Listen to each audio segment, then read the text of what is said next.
So first up we got Chris Rock. Unless you are living under a rock, you know that Will Smith showed a completely different side of himself to the world at last night's Oscars. While comedian Chris Rock was speaking to the crowd and taking some digs at all the celebrities in the audience, Rock decided to take a jab at Jada Pinkett Smith, and I'm very sure he regrets it right now. Chris said, quote, "Jada, love you, G.I. Jane 2, can't wait to see it," referencing her almost bald head, because in the movie G.I. Jane, the lead actress Demi Moore has shaved her head. Jada has been open about her struggle with alopecia, and she was likely forced to wear her hair this way because she's not able to grow hair completely. Immediately after this joke, Will Smith decided to get up, interrupt the live broadcast, and slap Chris Rock right in the face for millions to see. Chris looked stunned and was not sure exactly how to respond. Will walked back to his seat, then yelled, quote, "Shut your mouth, keep my wife's name out of your effing mouth," twice. After this slap, Chris Rock looked completely stunned, having no idea what to do or say. It looked like he was about to clap back and say another harsh joke about Will or his family, but Rock took the high road and decided to stay calm. The internet was set ablaze by this slap, with many not even sure if it was real or just staged for publicity. But considering what we've seen in the aftermath, it was 100% real. Although many pointed out that Will actually laughed at the joke moments before deciding to get up and slap Chris Rock. Many fans of Smith have tried to defend his actions, but the overall consensus is that it's never okay to put hands on someone or work out issues with violence, which I completely agree with. Also, we have no idea if Chris Rock even knew that Jada Pinkett Smith had alopecia. It could have just been a big misunderstanding. Next up, William Hendricks. After Will Smith slapped Chris Rock on stage, another one of his attacks was resurfaced, because this was not the first time that Will lost his temper and his nice guy persona was called into question. In 1989, Smith spent a night in jail after he hurt a man named William Hendricks so badly that Hendricks almost lost his sight. Smith even spent a night in jail because of this incident and has a mugshot because of it. I'm not sure exactly why it happened, but Hendricks was a producer who we can assume worked with Smith. Even more coincidental, this incident happened days after Will won his first Grammy. I guess he likes to get into altercations around awards season. The charges were later dropped against Will. Will Smith was 20 years old at the time, and after getting in a verbal argument with his producer, he decided to make things physical. As per the police report, Smith asked his bodyguard, Charles Alston, to quote, "attack William Hendricks," who needed 6 stitches after he fractured his left eye orbit during the altercation. Next up, August Alsina. After the smack heard around the world, old reports that Jada had cheated on Will in the past resurfaced. The pair have spoken about how they are in an open marriage, so we're not sure if it was really cheating or not, but Jada admitted she was in an entanglement with rapper August Alsina during a break with her husband. When Will and Jada talked about it on Red Table Talk, Will looked visibly distressed, and the general consensus is that Will wants a monogamous relationship, but Jada wants to be open and see other people. In 2020, August exposed the secret that he'd had a long-time affair with Jada while she was married to Smith. Initially, the Smiths denied this, but later admitted that it started when the pair split up briefly. Alsina had been introduced to Jada by her son Jaden at a London music festival in 2015. Insiders stated that August became like a member of their family, even going on vacations with them and staying in their mansion. August is 21 years younger than Jada, and he claimed that Smith actually gave his blessing to have an affair with his wife, an allegation that Jada then denied. Will also reported that he had affairs with other women during this time. At one point, he was rumored to have slept with co-star Margot Robbie. Many believe Will's insane reaction to the joke is proof that he is in a toxic relationship with his wife, because he completely embarrassed himself on most likely the biggest night of his life, all because of a bad joke. Many also claim that Will would have rather smacked August, but instead Chris Rock got the brunt of his anger. Vitaly Seduk. Little known fact is that this is not the first time that Will Smith has smacked a man in public at an award show event. Vitaly Seduk interviewed Will on a red carpet almost a decade ago, and after they had a negative interaction, Will smacked him in the face as well. While being interviewed, the pair hugged when Seduk went to kiss Will on the cheek. Will Smith freaked out, then backhanded him on the face. Although many felt this move was justified at the time, it shows that Smith's first reaction in a negative situation is violence. The incident took place at the Moscow opening of Men in Black 3 in May of 2012 while Seduk was working for a Ukrainian television station. After the incident with Chris Rock, Seduk stated, quote, "I just immediately recollected the slapping incident in Moscow. I think the joke was inappropriate when it comes to someone's health, but Will's reaction is unnecessary and sends the wrong message to comedians being hit for a joke." Adding, quote, "I don't want to call Will Smith uncontrollable. He has a violent temper, yes, but I'm sure he realizes what he's doing." The reporter acknowledged that it was a bad joke, and he understands that Will was protecting his family. However, it shows that violence is always Will's first instinct. Scientology. After the Chris Rock incident, some started connecting the dots between the bizarre slap and Scientology. This is because the Smiths have been tied to Scientology in the past, and physical punishment is a popular teaching in the church. Apparently, it's a common teaching in Scientology to use slaps and other forms of physical force to show other Scientologists that they've done something wrong. After the slap, one user tweeted, quote, "There's a Scientology course, I guess you'd call it, that involves slapping/physically humiliating fellow Scientologists in a group setting as a means of exerting superiority. It's remarkably common within the cult. The user even shared that Tom Cruise is known to use similar styles of punishment, but instead of hitting, he uses shouting to intimidate movie crews. This makes a ton of sense after what we saw happen on the set of one of Cruise's movies when he felt the COVID protocols were not taken seriously by his staff. Leaked audio heard him screaming at the top of his lungs at his staff, clearly sending a strong message. The Smiths have spent many years battling off accusations that they are involved in Scientology. The couple was apparently introduced to the church in 2004 by Tom Cruise, and they got so involved that the Smith family spent almost $1 million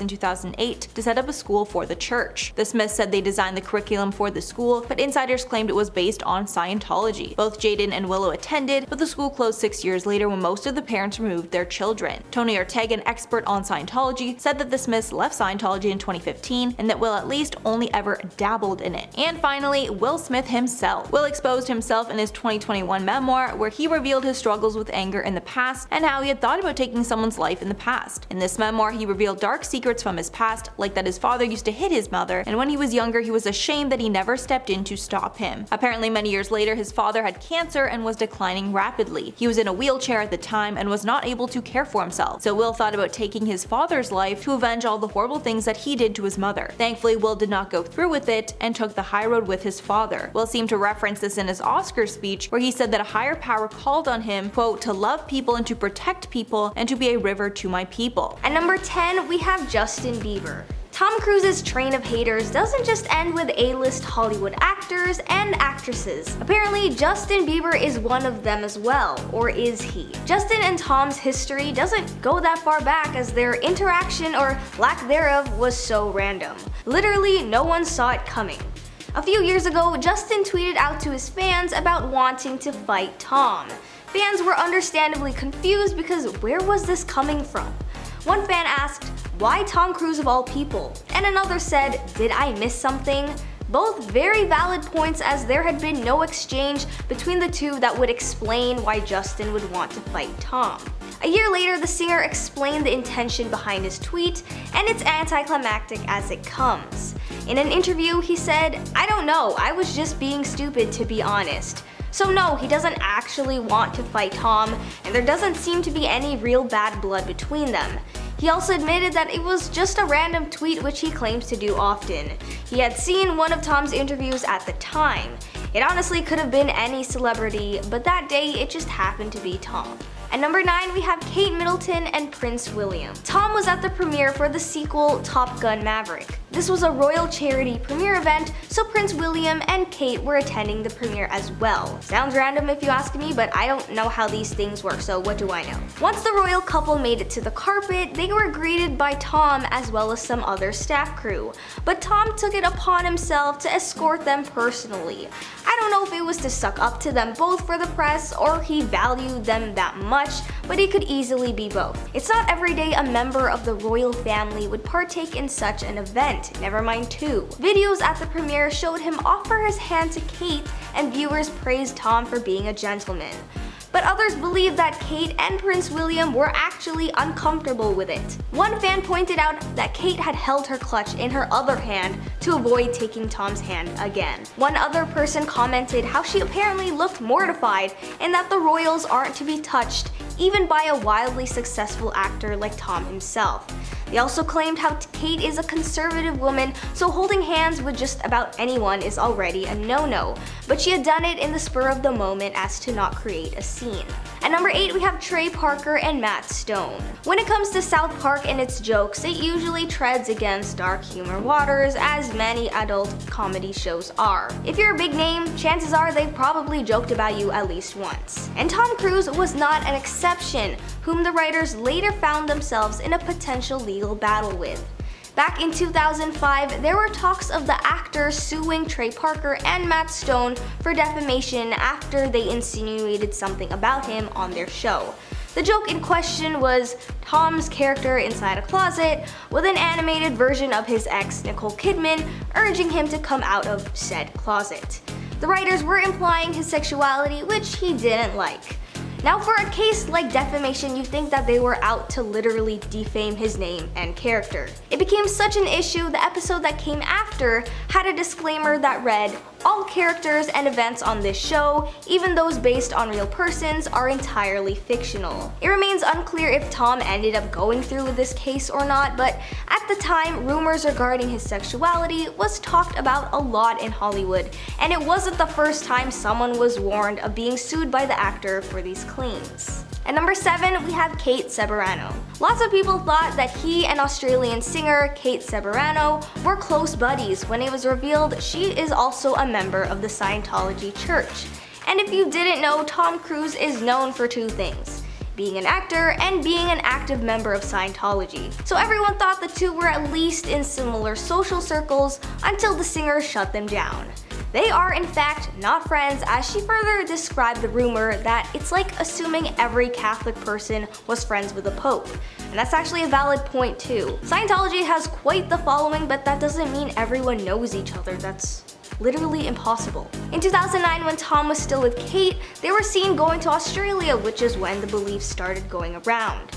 When asked if she met up with the stars, she said no and that she doesn't even know them. She rarely ever mentions her Scientology beliefs and doesn't like how often she's associated with Tom just because of it. She also decided that it isn't even worth her time or energy to keep denying them and allows people to decide whatever they want to believe despite her telling the truth. When asked about it, she said, "You know how it goes in the end, you go whatever." At number 6, we have Kirstie Alley.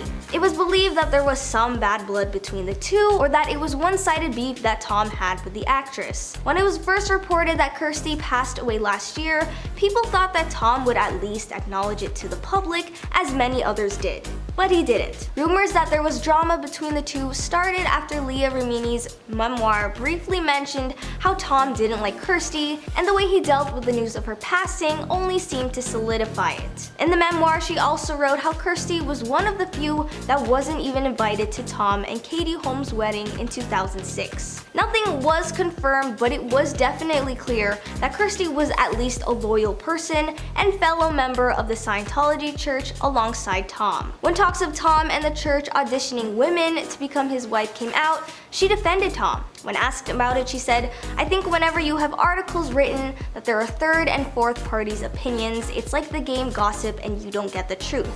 I think that a magazine of that caliber should have interviewed him and then they would get the truth." Next on the list, we have Nazanin Boniandi. Before Tom married Kate, he was married to actress Nazanin.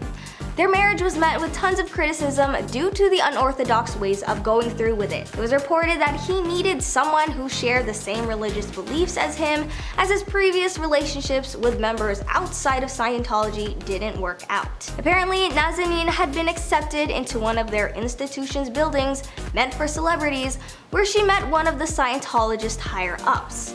He told her she was meant to complete a mission that would help her meet lots of other Scientologists like herself. Apparently, she was dating and was engaged to another man at the time, which they coerced her into breaking up with him, along with telling her to get rid of her red hair and her short-term braces. This confrontation also came with an agreement that said if she messed up in any way, she would be shunned by the church and her own mother. It was this contract where she allegedly agreed to marry Tom. Lots of her rights and personal freedoms were no longer hers, as she basically signed her life away. These reports were never officially confirmed, as many are still speculation, but she did end up leaving the church altogether when she and Tom divorced in 1990. Next on the list at number 4, we have David Miscavige. These two were friends, and this is said with a huge question mark because their friendship was weird. One former member of Scientology who worked closely with David said that their friendship was the most intense, expensive romance in history. As a world-famous Hollywood actor and as the leader of Scientology, this makes sense considering their huge roles in society. It was reported that Tom's fame in the industry was constantly a liability, especially when the news broke out that he and Katie were getting divorced. He allegedly was not happy with this new wave of negative attention the church was receiving as a result. Even though Scientology has always had a bad rep, if I'm not mistaken, he was convinced that their divorce brought upon lies and misconception about their beliefs. Supposedly, one former Scientologist used Tom's divorce as their way to further smear the church with lies so they could promote themselves. And then there were rumors that Tom himself would be leaving Scientology as well. But this was back in 2012. Seeing as he's still an active participant in his church, I don't think he'll be leaving anytime soon. At number 3, we have Penelope Cruz. The two actors met on set of the movie Vanilla Sky, where they both starred in it. Tom was still married to Nicole Kidman at the time, and the timeline transitioning between relationships was questionable. When he and Nicole had their divorce finalized in August 2001, was the same month Tom and Penelope went public as a couple for the first time. Despite rumors she involved herself with a married man, she shut them down. She said, "I've never fallen in love with someone I'm working with. It's always been afterwards. If something becomes friendship, then maybe months later it becomes something else, but you can never know." And the two seemed very happy together. They were both successful and undeniably attractive, so what could go wrong? They ended up breaking up 3 years later, and it was believed that his Scientologist views were a big part of it. One source claimed that Tom was looking to propose, but Penelope felt that the Church of Scientology was the third wheel in their relationship. Penelope doesn't have anything against the church, but it just wasn't her thing. She admired Tom's dedication to it, but it wasn't her cup of tea and wasn't something she wanted to give her life up for. At number 2, we have Mimi Rogers. Now, before Katie Holmes and Penelope Cruz and Nicole Kidman, there was Mimi Rogers. The two met and started dating in 1985, but they both can't seem to agree on how they met. Tom said they met at a dinner party, while Mimi claimed they were set up by friends. Their marriage happened just as fast, as they were wed in a super secret and private wedding ceremony in 1987. The fact that they both couldn't agree how they met, it makes sense then that they also couldn't agree on how or why they decided to separate in 1990. This time, it was ideas between them two and rumors brought forth by fans and the media. Some included Mimi being jealous of Tom's success in Hollywood, as she is also an actress herself, their 6-year age gap that took a toll on their marriage, and even the fact that she hated being constantly referred to as Tom's wife. Their public statement announcing the divorce didn't make anything clearer. That was until Mimi said in an interview that Tom confessed that he wanted to become a monk and that their marriage wouldn't have been able to withstand his spiritual needs. And finally, at number 1, we have Suri Cruz. In case you didn't know, because I for sure didn't, Tom has 3 children in total. His first 2 kids were with Nicole Kidman, and Suri is his youngest and latest daughter with Katie Holmes. When he and Katie got divorced, people questioned what would become of their parenting situation. Would they have joint custody? Would Suri go stay with her mom? Allegedly, Tom was not granted any custody, and it was all appointed to Katie. While Tom's relationship with his 2 elder kids remains stable, as they're also members of Scientology, people believe that the same can't be said for his relationship with Suri. One source claimed that they were estranged. The last time Tom was seen in public with Suri was in 2012, and they were spending a day together in Disneyland. 2012 was also the year he and Katie got divorced, so speculators claim that that was one of the last times he got to see her. Another source claimed their estrangement was only inevitable as Katie left him to protect their daughter from Scientology. Now imagine having such a bad reputation. We can list down at least 20 notable individuals in the industry that probably don't like you. The range this man has, and I'm not just talking about his acting career. Starting off our list today at number 10, we have John Maloney. Timothy Chalamet and John's Twitter beef was so lovely and tender that it wasn't really beef at all. During John's stand-up set during Seth Rogen's Hilarity for Charity, he would explain why he was so annoyed with the actor when he revealed that his wife had a major crush on him. And then he would recall how him and his wife had an argument about John and Timothy's height. Of course, after the internet watched the event, they would see if Timothy had seen the clip. And not only did he see it, but he also responded with a brief yet genius joke of his own when he took to Twitter to say, "Yes, I watched it from the gas station." At first, that might seem like a random location to catch up on a latest Netflix viewing, but for those that turned in to see John and Nick Kroll's host the 2018 Film Independent Spirit Awards, it was a callback to a joke about Timothy's attire for the evening, which Nick compared to that of a gas station attendant. In the end, John did reply to the actor with both a heartfelt apology and invitation to do the amazing race together. Number 9. Lily Rose Depp. Despite sharing some beautiful moments together, Timothy Chalamet and Lily Rose Depp broke up, with some reports suggesting that the couple first split in early 2020 because of business reasons. Many then speculated that their split was probably probably because of their busy schedules, and that probably meant that they had no time to spend together. Another angle would be the two broke up, and it was hinted that there was a third party involved, as Lily Rose was linked to Austin Butler briefly after they broke up, and soon after Timothy split from Lily, he was pictured kissing Mexican actress Isa Gonzalez. In 2021, reports would then indicate that Timothy was spotted hanging out with Lily again, but nothing really happened after that, and they both remained single. Hey my little peaches, are you liking this video so far? If so, don't forget to give it a thumbs up and subscribe to the channel. Comment number 8, we have Pete Davidson. So in 2021, Pete Davidson would joke about how it's annoying to be Timothy's friends as he's both attractive and talented. Davidson then went on to tell the Gold Derby, usually you're only allowed one like I am, but I don't know which one it is. It's debatable on both sides. Pete then went on to make fun of Timothy during the interview, where he also indicated that Timothy might not be returning to SNL in the future. Pete then went on to note, he's just one of those people you're like, what the F is up with this kid? Then you meet him, you're like, oh yeah, I get it. Charming, nice, talented, okay, I get it. Beforehand though, back in 2018, Pete Davidson did take a jab at Timothy during an SNL episode when the show did a sketch about Family Feud, and Pete's portrayal of Timothy as a bashful take that portrayed Timothy being a sophisticated young woman had us all screaming. Number 7, Zendaya. When the world was still questioning what was going on with Zendaya and her Spider-Man co-star Tom Holland, no one would expect Timothy Chalamet would call her out for having a celebrity crush on Tom and possibly hinting that there was more to all of our theories. Ahead of their movie release of Dune, co-stars Timothy Chalamet and Zendaya took a BFF quiz for BuzzFeed, during which they were asked to name their celebrity crush. In a response, Timothy quickly answered for his leading lady by saying, easy, Tom Holland, to which Zendaya let out this adorable little giggle, but at the same time, she kinda shot Timothy a look like, man, this was supposed to be a secret. Not only would the internet start to gush over Zendaya's reaction, but fans were soon swooning over her notable 3 seconds of blushing, with one Twitter user pointing out that she just gets happy and lights up every time she hears Tom's name. Number 6, Megan Fox.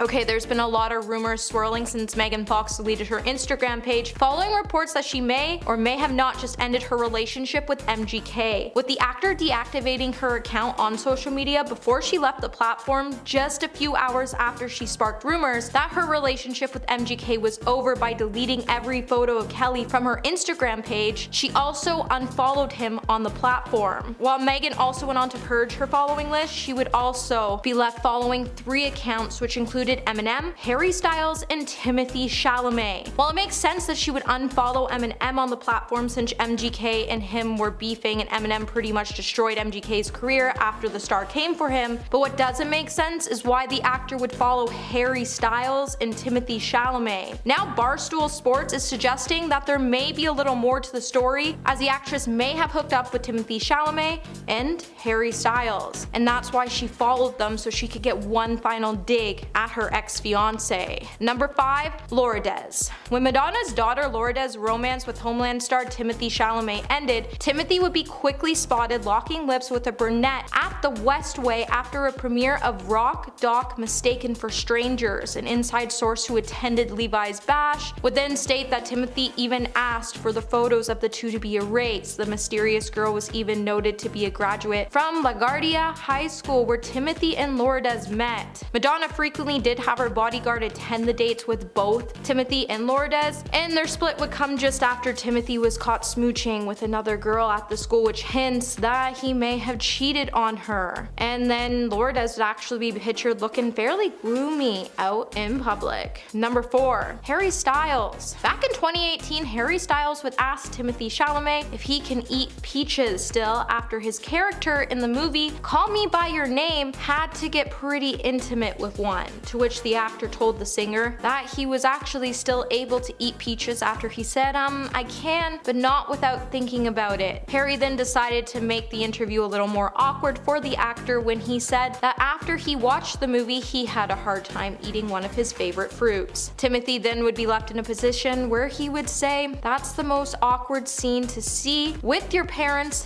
in the whole world. My poor father." To which Harry would note maybe he's not the only one in Timothy's family to try this gesture, as his father might be into peaches as well. Timothy would also note, since the film, crew members on set almost at every stage door hand him at least a peach or two when he enters the set, and even his fans have asked him to sign them. Number 3. Armie Hammer. So back in 2021, Timothy Chalamet would address the allegations that were made against his co-star Armie Hammer. When Timothy was asked in an interview about Armie, he made his first comments on the widely publicized scandal that caused Armie to become a disgraced actor by saying, "I totally get why you're asking that, but it's a question worthy of a larger conversation, and I don't want to give you a partial response." With the two being so close, fans then started wondering why Timothy didn't respond to the allegations that were being made about his co-star. It makes you wonder why he even wanted to have a larger conversation about the matter. Then it makes you wonder if maybe he chose to be quiet about the situation because he knew what was happening behind closed doors and he just didn't want anyone to know his involvement in the matter. Number 2. Brian Swardstorm. Back in January, Timothy Chalamet's agent would shut down reports that indicated that the actor had auditioned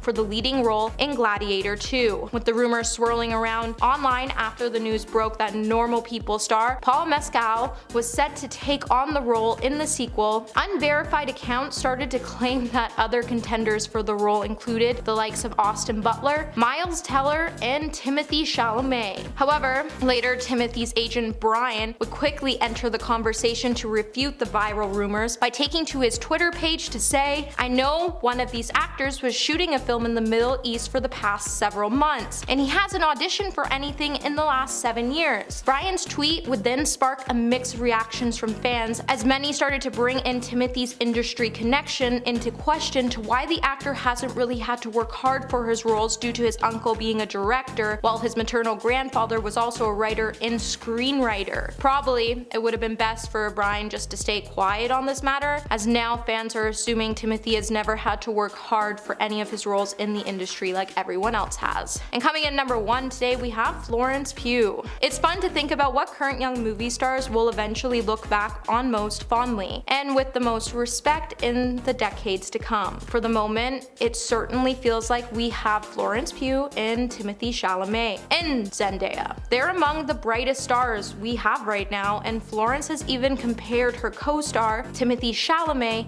to being this generation's Leonardo DiCaprio. And it wouldn't be the first time this comparison has been made. However, I don't know if it's a compliment and if it was supposed to be a good thing or a bad thing, as it seems like lately Leonardo DiCaprio has been making headlines for all the wrong reasons, especially when it comes to him dating a woman like a 19-year-old model, which he was recently linked to last weekend. So while Timothy may be an amazing actor like Leonardo, it makes you wonder if he may share other qualities, like the same quality of liking younger women, and if Florence was hinting at that. Coming in at number 10, we have Aaron Taylor Johnston. Just after the movie Bullet Train hit theaters, Brad Pitt's co-star, Aaron Taylor Johnston, had a lot to say about the 58-year-old co-star Brad Pitt. He even revealed that his humble and gracious human being has a list of actors he refuses to work with. He's in a new chapter of his life. I think you work with many actors, and after a while you start making notes. I'm definitely not working with this person again. Brad has this list too. The good list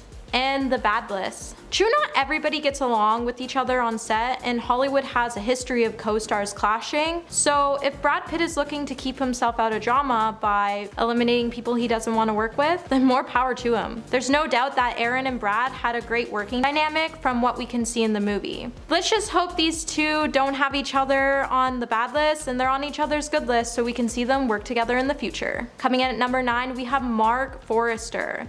It's claimed that since 2012, Mark Forrester Forrester and Brad Pitt refused to talk to each other, and probably for good reason. It's said that the relationship between the actor and director broke down to a degree that when they were filming the zombie apocalypse film, World War Z, the two had to communicate through third parties on set. With the film working on a tight deadline and the script being finalized and release dates being pushed back, and Pitt having final approval over new pages written by the writers, things definitely got a little heated on set. While Pitt wanted to salvage the end of the movie, Forrester wanted to scrap it and make the ending more simple. When Mark opened up about the drama, he said he believed he wasn't the problem in the first place, and rather than chucking more CGI at the problem, Mark stuck with his gut and basically kept pushing till the problem went away. So kudos for him for having the strength to do that. At number 8, we have Tom Cruise. Now, the pair starred in the 1994 film Interview with the Vampire. Pitt stated he couldn't stand working with Tom Cruise and that he found him annoying. Brad also noted that while they were filming the film, the actor felt miserable and that Cruise bugged him so much, it came to the point he started to resent him. The filming was so bad, at one point Cruise even tried to get off the film by asking the producer and film executive, David Geffen, how much it would cost, and David told him $40 million.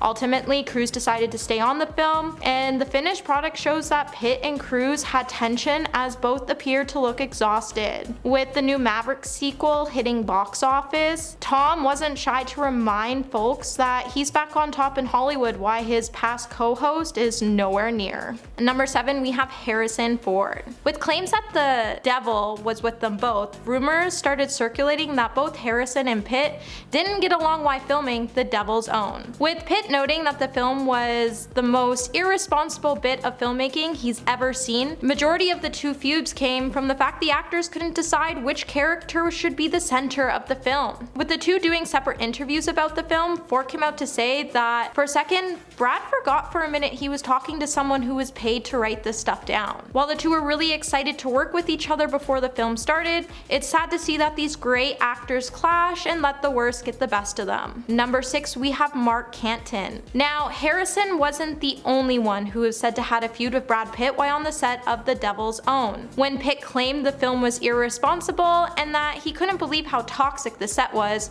news started to circulate that Pitt wanted to leave the film. That's when Mark Canton, the head of Columbia Pictures, had to threaten Pitt with a $63 million lawsuit that if he went through with the walkout, he was gonna sue him that. Mark even had to tell the actor that he didn't care and just to shoot something. While the filming was taking place, Pitt ultimately decided to avoid the lawsuit and stay on set. Number 5, we have Jennifer Aniston. Back in 1998, Jennifer and Brad were spotted on their first date, and by November of 1999, the two announced their engagement to the world, getting married on July 29, 2000. Despite both claiming they were madly in love with each other, ultimately they decided to file for divorce on March 25, 2005, as rumors started circulating that Pitt may have had an intimate relationship with co-star Angelina Jolie while on set of Miss and Mr. Smith. Just after the divorce, Aniston agreed to do an interview with Vanity Fair where she opened up about still mourning her marriage and she desired just to move on. Aniston explained that her relationship sadly came to an end when it cracked open that she was shown photos of Pitt and Angelina, and she was sad because Pitt and Angelina beforehand denied both the allegations that they were together. Since the pair split, the two since seem to have rekindled their friendship and have gotten close since Pitt divorced Angelina Jolie. Shia LaBeouf, coming in at number 4. When on set of Fury, Brad Pitt is said to had some tensions with the actor. Shia didn't play around when it came to his character for his parts of the film, and he was so committed to the role he wanted to bring justice to his character. The actor was so into character, he even had one of his front teeth removed and went days without showering. While Shia was determined to make an impression with his work on Fury, he may have rubbed off the wrong way towards Brad Pitt. With a lot of the tensions on set, Shia explained that him and Pitt actually ended up in a physical altercation where they were constantly butting heads throughout the filming process. Pitt has refused to talk about the feud and ultimately decided to praise the actor on his commitment to his work. Number 3, we have Leonardo DiCaprio. Before the 2019, when the pair filmed Once Upon a Time in Hollywood, it said that Leonardo DiCaprio actually had a restraining order against Pitt, and ultimately that's why they didn't star any films together before 2019.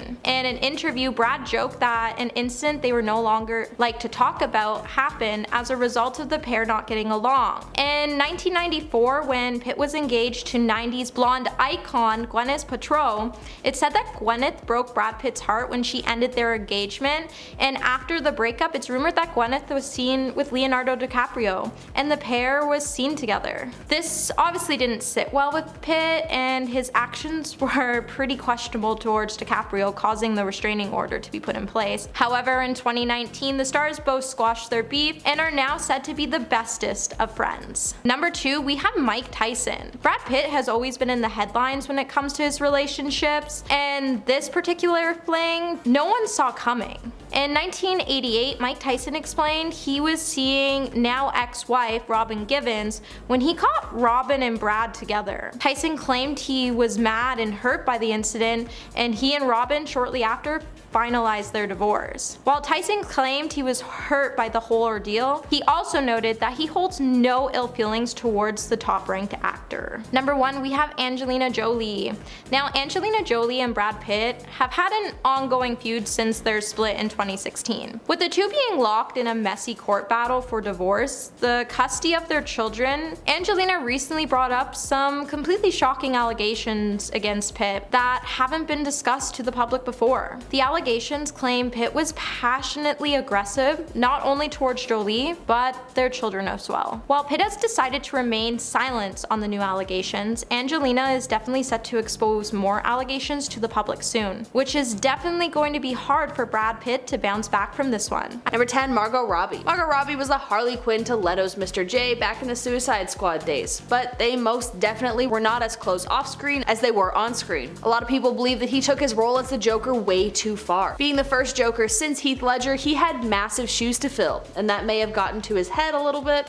I don't know. Although he is known as a method actor, wherein he extends a personification of his character beyond the screen and into real life, he ended up doing some pretty harmful stuff to his co-star Margot Robbie. In fact, he sent the actor a live rat to her on set, apparently in an effort to better personify the Joker. There's absolutely no way she was happy about that, given she's an extremely professional actor and also who likes getting gifted a rat. Number 9, Will Smith. Will Smith is another Suicide Squad co-star who got caught in the craziness of the Jared Leto Joker personification. In fact, he may have gotten it worse, because he was gifted, along with a few others, a dead pig. You heard me right, Will Smith, the A-list actor, got gifted a dead pig. I guess he was trying to make people feel unsettled and uncomfortable with him as a person in hopes that it would translate to how they interacted with the Joker while on screen, but all it did was backfire on Jared Leto. Although he was featured very heavily in the trailer for the movie due to his insane antics, his screen time was cut all the way down to 10 minutes and he was barely featured at all when the movie finally came out. Will Smith also gave comment to Margot receiving her gift of the rat. When he first met Jared, he said, quote, "This dude walks in and says, 'I got a message from Mr. J,' and he puts a box down in front of Margot, being like, 'This is a gift from Mr. J in honor of your relationship.' Margot starts to open the box and there's a note from the Joker. And I was like, that's cool, that's funny. Jared is like taking it real serious. And Margot opened the box and there was a live rat in the box. I was playing Deadshot, but if I had pearls on, I would have clutched them. He even showed his own personal distaste for the character with, quote, "We all shared some really deep stories about ourselves and our pains and our triumphs. And then on set, you thought he was being a nice guy and you were trying to share your life, and then in the middle of a scene he throws your childhood trauma back at you and says, 'Dude, the Joker did it.'" Number 8, Robert Pattinson. Although he didn't name Jared Leto specifically, it is pretty obvious who Robert Pattinson was shading during an interview, and that was none other than Jared Leto. While discussing how he got into the headspace to film The Lighthouse, a psychological thriller, he said he would be exhausted leaving the set. This was all during the time of people criticizing Jared Leto, so it seemed really pointed when Pattinson said, quote, "I always say about people who do method acting, you only ever see people do the method when they're playing assholes. You never see someone being lovely to everyone while they're really deep in character." Number 7, Taylor Swift. There's no way that Taylor Swift's army took kindly to Jared Leto dissing their beloved singer. TMZ released a video of the Oscar winner critiquing the young singer's music. In the clip, Leto and his 30 Seconds to Mars bandmates listened to tracks from Taylor's album 1989. After playing some of her songs, the actor quickly became disenchanted by her and really aggressive. He exclaims, quote, "Fuck her, I don't give a fuck about her." Although Taylor Swift never commented on the anger directed at her, her fans sure sure did. Jared immediately got pummeled online, and in an extremely rare response to criticism, Jared tweeted out, quote, "The truth is, I think Taylor Swift is amazing and an incredible example of what's possible. If I hurt her or her fans, my sincerest apologies." I don't know, man, or you can just not be mean for no reason. Number 6, Cara Delevingne. Cara Delevingne is another Jared Leto victim from her time on Suicide Squad. Playing the baddie of the movie Enchantress, she almost did a better job of playing a villain than he did. But Jared's weirdo method acting behavior waits for no man, and so as a wrap party gift, he gave Cara used condoms and toys meant for,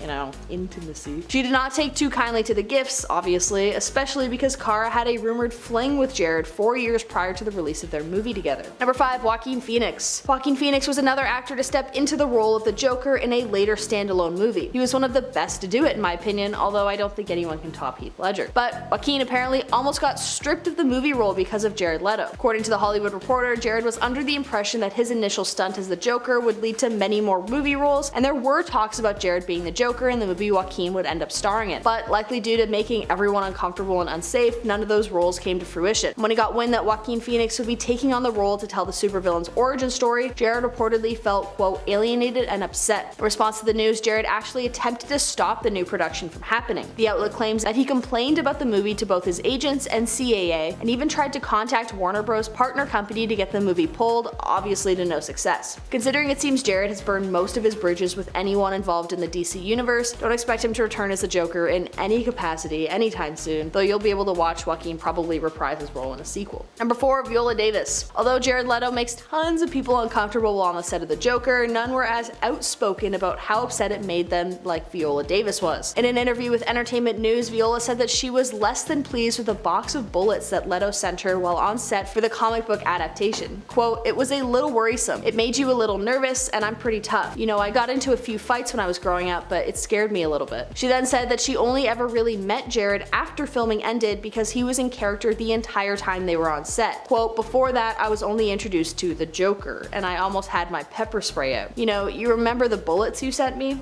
He gave very interesting gifts. I did not receive any personally, or else I would have got my husband, who was called Headache Ball back in the day when he played football, and I would have said, take care of the Joker." I almost wish he did send her a gift now just to see how that drama would unfold. Number 3, Cameron Diaz. Not many women have had long-lasting relationships with Jared Leto, except for one woman, Cameron Diaz. They were initially linked back in 1999, and a lot of people suspected that Jared was a rebound for Cameron, who just broke up with her previous boyfriend of a year. Despite maintaining a low-profile relationship, news circulated in 2000 that the couple were engaged. Cameron was spotted with a $15,000 ring at the 2003 Golden Globe Awards. That being said, Cameron was always very hesitant to talk about her relationship with Jared, saying that she didn't want to jinx it. But I guess no need, because the two broke up in 2003. Although she never commented on the relationship directly, she did make hints to Jared being awful to her. Quote, "My rule is that there are no tricks in this game. I believe in honesty and communication and in treating people the way you want to be treated. Love should be unconditional." And for his part too, Jared had admitted that he, quote, "wasn't very nice to her."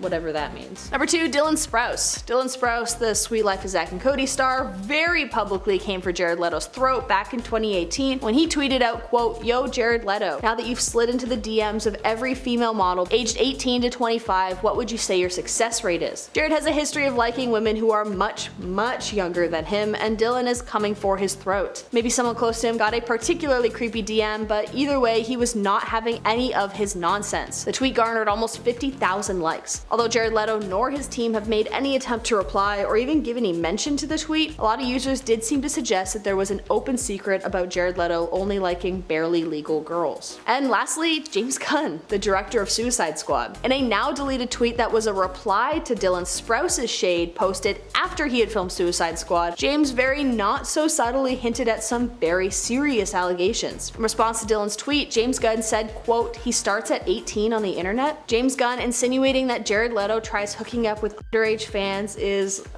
extremely off base, and comes as no surprise to those who follow the actor after he was accused of being inappropriate with multiple teenage fans.